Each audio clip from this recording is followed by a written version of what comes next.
Hi, lovely. So this will be my review for Married to Medicine. This is season 8. What is this, episode 11, possibly, or maybe 10? Okay, so this week I enjoyed this episode. How did the episode open? It opened with Toya. She's at home. Her kitchen is really nice. It's like very simplistic, but it's very nice and it's wide. And Eugene is sitting there. Now, we knew this was going to be an episode that was centered around, Toya's behavior, because when they were showing, previously on Married to Medicine, a lot of the clips was of Toya, cutting up, putting 20 on 10. And then Eugene saying she's been very grumpy. So Toya is happy because the kids are back in school. They're not doing virtual learning. And she's like, this basically gives me time to, do Toya. And do Toya's shop, get massages, drink wine, hang around the house all day. She just really became overwhelmed with being a stay-at-home wife and mother during the pandemic. And honestly, I don't want to judge Toya because I don't have kids myself. But I do think this did kind of speak volumes. I mean, a lot of parents were going through it. But I think it really just spoke volumes to Toya because I just feel like, yeah, it was an adjustment. I think she was looking forward to, having a multitude of things to do in that little complex community that they got going on. Like, her and Anila play golf and tennis or whatever the hell they do. And I think when the pandemic happened, it altered the trajectory of what she thought was going to be her life. And, I don't know. And then the fact that we now know that she had to sell the house, I don't know what's going on with Toya. But, Simone has a conversation with her oldest son who still is living at the house, and she's asking him, have you been saving money? Have you been doing this? Have you been doing that? And they're just basically having a conversation about when he's gonna, leave the nest. And, they just go into this back and forth about that. Contessa and Scott, I don't know what is going on with these two, but Scott seems to be the problem. He doesn't believe in therapy. And see, I don't know. I think a lot of people who get married settle because I'm not understanding how Scott and Contessa have been married for as long as they've been married. And this conversation about Scott not liking therapy is just now coming up. And see, I don't know. I like Scott and Contessa together, but I don't like this version of Scott and Contessa. And I know marriages go through their ups and downs, but it's just like, Scott, I don't understand what your problem is. I don't understand why you detest therapy so much. I just don't get it. And I just feel like if they don't nip that in the butt, their marriage is going to go downhill. So I'm going to just skip to, because I'm trying to see, is there anything else that I need to touch on? Lisa Nicole was at Anila's house. They're collaborating together.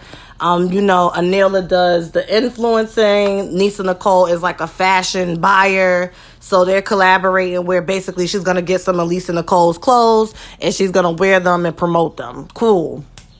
Quad calls Anila and invites her to her house. They're going to have a game night, party, girls night. Lisa Nicole was sitting there and Quad invites her. So let's get to the game night, okay? Quad has a beautiful house. I don't know if it's like a complex or something, but she has a beautiful house. It has an elevator in it. It's 4 floors. I'm like, damn. I think about my cousin's house in Mawa. It's a nice house. It's like $1 million house. And it's 2 floors. And, it has 8 bedrooms. It has a movie room. It has the in-ground pool and jacuzzi. But I'm like, damn, a house that's 4 floors? 4? Okay, honey. Her house is beautiful. Quad looked gorgeous. She had on this pink. They did a dance competition. I thought that was cute. And then they go and sit down. Now, here's the thing with Toya, why I think Toya is just completely delusional. Toya walks in the party with Carrie. Now, you know damn well that Carrie and Quad have a history from day one, literally season 1, episode 1. Those two never really liked each other.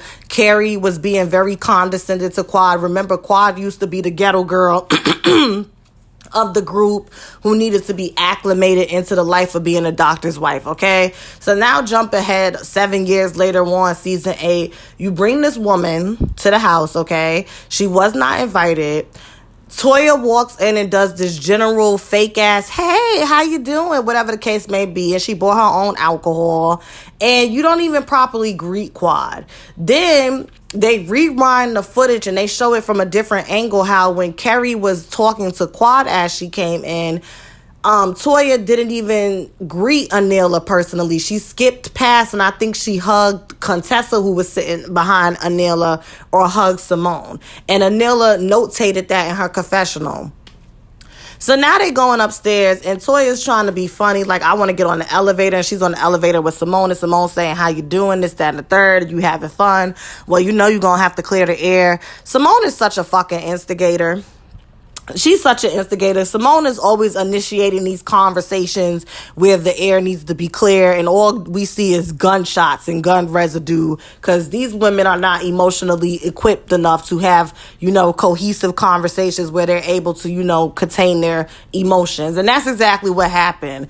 They were all sitting around, and basically, what happened? Oh, Simone basically said to Toya, like, me and Jackie were talking, and I was just basically, Jackie was saying every time that you come around, you tend to be grumpy, et cetera, et cetera. And Toya was just explaining, what she's been going through and how she's been feeling. And then all of a sudden, the conversation goes left so quick. And I don't know what happened, but that scene got chopped and edited a lot. I don't know if y'all was paying attention, because it was a lot of jump cuts. Basically, Quad called Toya out, and it wasn't even rude. And Toya started to explain herself, and Heavenly's drunk ass cuts in and goes, well, Toya's been talking shit about everybody's house, this, that, and the third. I don't like that Heavenly did that. I really don't like that Heavenly did that, because from what I seen, it did look like Quad and Toya was about to have a conversation and get somewhere and gain some clarity about what's going on in their friendship. And Heavenly shut that down. Heavenly is just a nasty, mean-spirited person. She has moments where she can be high vibrational, and she has things of substance outside of her digs and her shade, but she's just a nasty individual, and I really just do not care for her, okay? The argument goes way left, where Toya and Quad start arguing with each other. And see, Toya, this whole thing of, well, when I said it, I was drunk. I don't know where she lives. You still said it. It doesn't matter why you said it or what prompted you to say it. You still said it. And to Lisa Nicole's point, all you have to do is say, you know what? I was out of line. I apologize. I didn't mean to impact you or hit you that way. But to Simone's point, Quad talks a lot of shit, and she could dish it, but she can't take it, like a typical Taurus. A lot of Taurus individuals run off at their mouth and have a lot of shit to say, but let somebody turn around and give them that same dose of medicine, they don't know what to do with it, okay? So everybody disperses, and Simone is outside talking to Toya, and she's crying. And Contessa comes downstairs to check on her, because she's like, something is going on with Toya. And we kind of, because the way that happened, I just didn't like it.